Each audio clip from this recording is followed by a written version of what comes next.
PM Modi के परीक्षा पे चर्चा कार्यक्रम की शुरुआत हो गई और पीएम मोदी ने बताया कि यहां आने से पहले उन्होंने प्रदर्शनी देखी। यहां पर छात्रों से जिस तरह से इनोवेटिव चीज़ें छात्रों ने दिखाई वे उन्हें काफ़ी अच्छी लगी। परीक्षा पे चर्चा के दौरान ओमान की एक भारतीय छात्रा और दिल्ली के एक छात्र ने प्रधानमंत्री नरेंद्र मोदी से सवाल किया कि समाज के दबाव और उम्मीदों का किस तरह से सामना करें।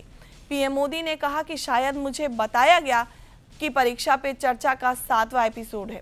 जितना मुझे याद है कि ये सवाल हर बार पूछा गया है। इसका मतलब ये है कि 7 साल में 7 अलग अलग बैच इस परिस्थिति से गुजर रही है। हर नई बैच को भी इन्हीं समस्याओं का सामना करना पड़ रहा है।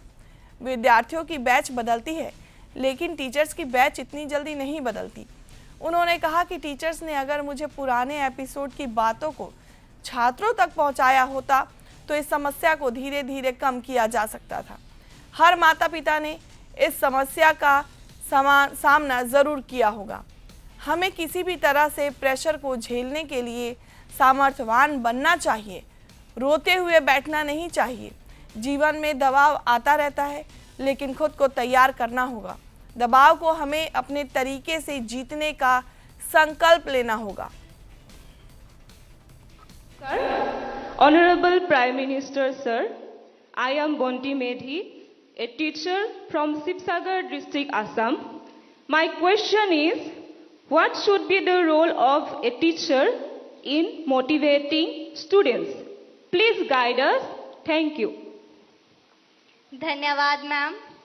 प्रधानमंत्री जी, कृपया आंध्र प्रदेश के संगीत शिक्षक श्री संपत राव जी और सभागार में उपस्थित शिक्षिका बंटी मेथी जी द्वारा पूछे गए इन प्रश्नों में वे परीक्षा के समय शिक्षकों की भूमिका के विषय में जानना चाहते हैं कि वे किस प्रकार विद्यार्थियों को तनाव मुक्त रहने में सहायता करें।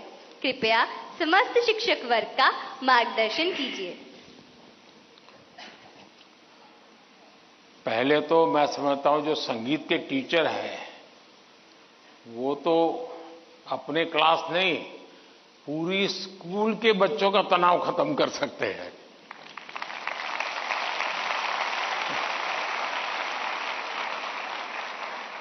संगीत में वो सामर्थ्य है।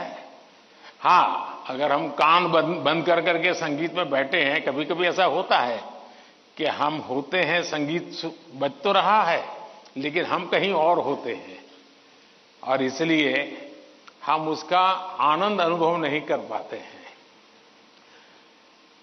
मैं समझता हूं कि किसी भी टीचर के मन में जब ये विचार आता है कि मैं स्टूडेंट के इस तनाव को कैसे दूर करूं, मैं हो सकता है मैं गलत हूं, लेकिन शायद मुझे लगता है कि टीचर के मन में परीक्षा का कालखंड है। अगर टीचर और स्टूडेंट का नाता परीक्षा के कालखंड का है तो सबसे पहले वो नाता करेक्ट करना चाहिए। आपका स्टूडेंट्स के साथ नाता जैसे ही आप पहले दिन, वर्ष के प्रारंभ में पहले ही दिन क्लासरूम में एंटर करते हैं, उसी दिन से एग्जाम आने तक आपका नाता निरंतर बढ़ते रहना चाहिए। आज मोबाइल का जमाना है,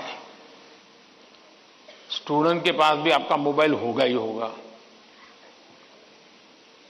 क्या कभी किसी स्टूडेंट ने आपको फोन किया है, कॉल पर कांटेक्ट किया है कि मुझे ये तकलीफ हो रही है, मैं चिंता में हूं? कभी नहीं किया होगा। क्यों?